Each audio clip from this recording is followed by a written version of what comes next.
Hi everyone, back with another easy keto recipe. We've got a bacon and broccoli cheddar cheese soup, and this will serve 6 people. Here's what you will need: bacon, a riced broccoli or broccoli florets.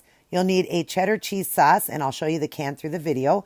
You'll need pink salt and pepper and Italian seasoning, a big pot with spoon and cover, and then a fry pan with some tongs to cook up the bacon. Let's start by cooking up the bacon on a heat a little higher than medium.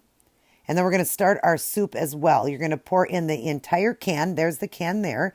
And it's a cheddar cheese sauce. And it is a 15-ounce can. And you're going to also use 6 cups of water. Fill that can up 6 times. Add pink salt and pepper and Italian seasoning. Give it a stir.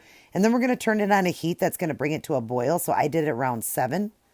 Let's heat up our riced broccoli in the microwave or your broccoli florets. My microwave takes 6 minutes.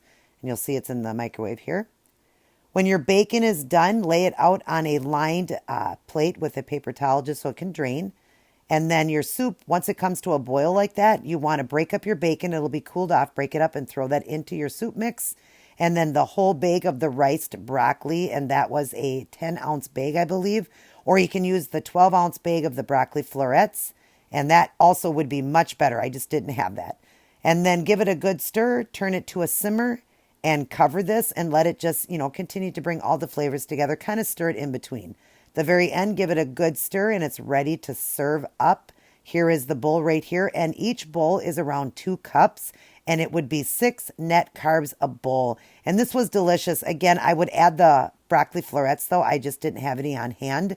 It was much better with the florets. I did add it the next day. So definitely make this. Your family will enjoy it. It was delicious. And always keep it keto.